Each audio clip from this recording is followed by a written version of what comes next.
Bonjour les amis, bonjour à tous. Alors les amis, on est le 4 juillet.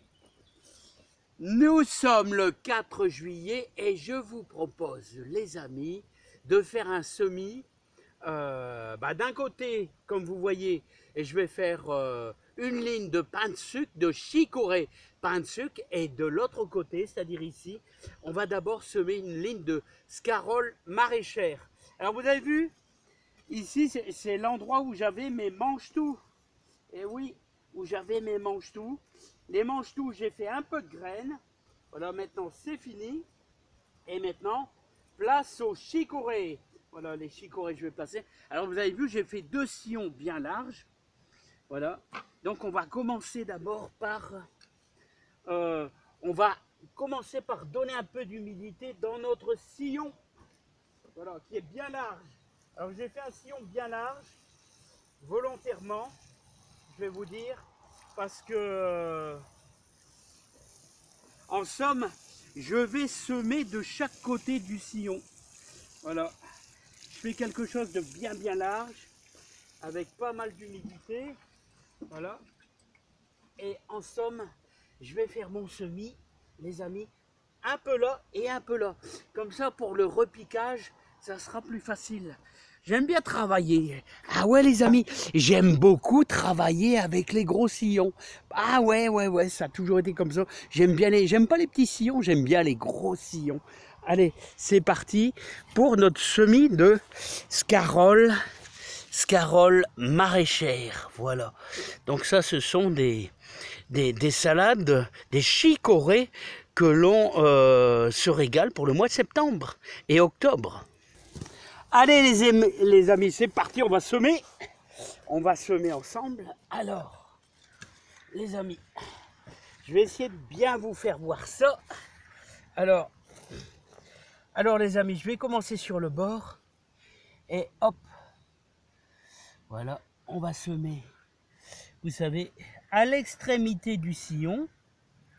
Voilà, comme ça. Voilà. Voilà, et je vais faire l'autre côté en même temps, vous voyez. Voilà, je fais un côté, l'autre côté. Donc, et il y a un décalage de 10 cm à peu près. Hein. Voilà, donc il faut y aller doucement, mais sûrement. Voilà. Voilà.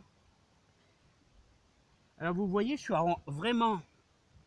Bon, j'ai travaillé un petit peu ma terre, parce qu'il y avait 2 lignes, vous vous rappelez, avec les grillages, 2 mange-tout. Là, hop. Voilà, ici j'en ai déjà mis, donc ça va, impeccable. Voilà. Bon.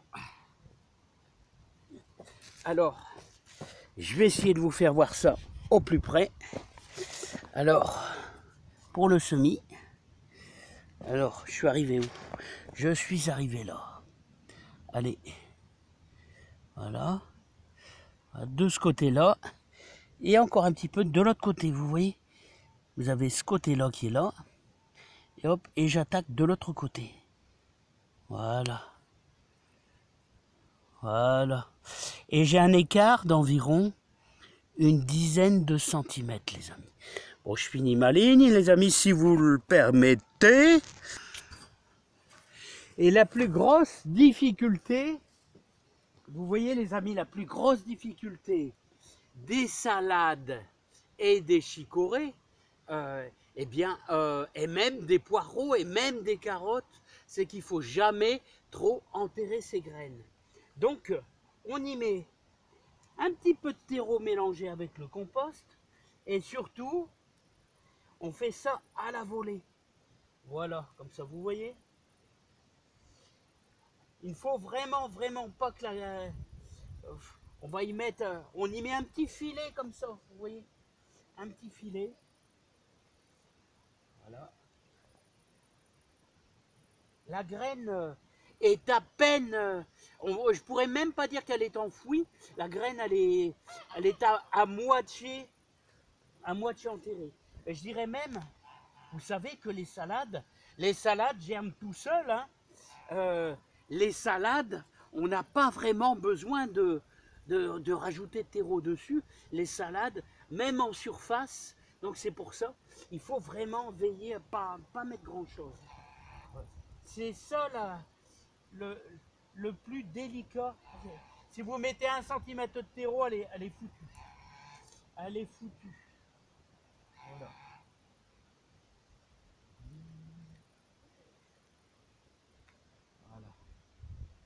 Voilà les amis, c'est presque fini, c'est presque fini. Maintenant, la chose importante dans le jardinage, c'est qu'on va créer un contact direct avec les graines. Et hop, voilà, comme ça. Voilà, on va créer un bon petit contact avec la graine, avec le terreau. Mélanger avec un tout petit peu de compost pour dire de donner un petit potentiel en plus par rapport à votre terreau.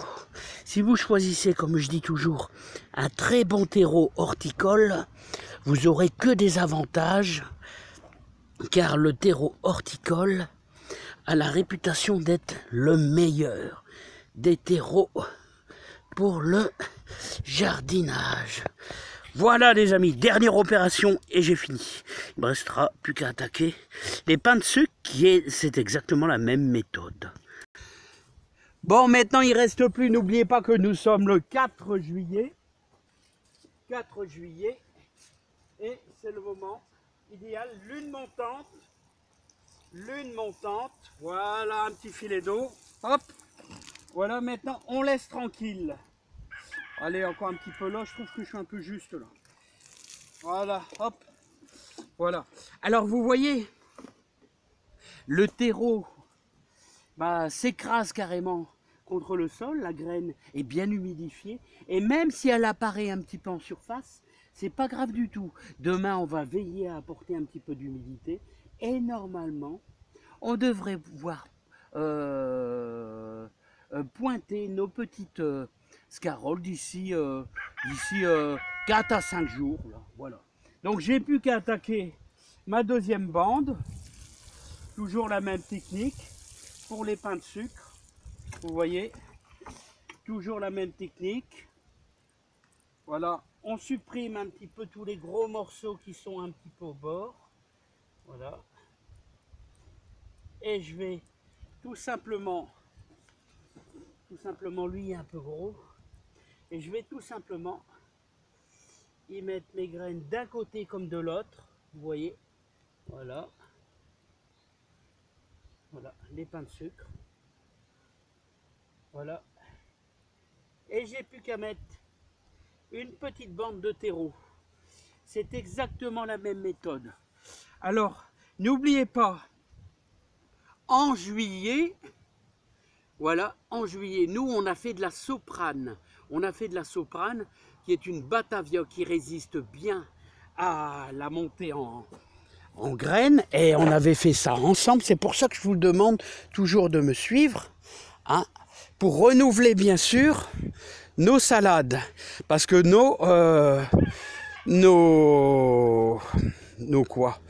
nos grosses paresseuses, vous voyez, elles finissent par monter en graines. Regardez celle-là, elle est magnifique celle-là. Il y en a plein, regardez, toutes celles-là, on les a repiquées. Elles sont vraiment très belles. Mais bien sûr, il y en a qui ont tendance à monter en graines. Hein. Ça, c'est certain. Hein. Alors, on peut aller voir. Vous voyez, j'en ai encore. J'en ai encore des très très belles. Mais petite salade commence à monter en graines doucement, les amis. Et je vous présente la soprane qui est magnifique, qui est à éclaircir un petit peu. La soprane, on l'a semée ensemble. Et je vous présente celle qu'on a repiquée ensemble. Et est-ce que vous vous rappelez, on a ajouté un petit peu de terreau. Non, de compost. Ah là là, chaque fois je me trompe. De compost dans le trou. Regardez comment elles se redressent bien. Elles aiment bien, bah forcément. Le compost nourrit vraiment très agréablement votre légume. Hein. Allez les amis, je vous dis à bientôt. Portez-vous bien. Là c'est des blettes. Là c'est le persil. Alors toujours jetez un œil quasiment tous les jours s'il y a de l'humidité. Parce que le persil, il lui faut beaucoup d'humidité. C'est super important. L'été, il germe beaucoup plus vite, mais il faut surveiller ça, les amis. Allez, je vous dis à bientôt. Portez-vous bien. Plein de bonheur, plein de joie. Et n'oubliez pas, pensez à renouveler vos pieds de courgettes. Ouais, c'est important. Parce qu'au mois d'août, elles vont faiblir. Donc, c'est le moment d'en semer un petit peu. Courgettes Gold Rush. Allez, à bientôt les amis. Bye bye, portez-vous bien. Plein de réussite dans votre jardin, les amis.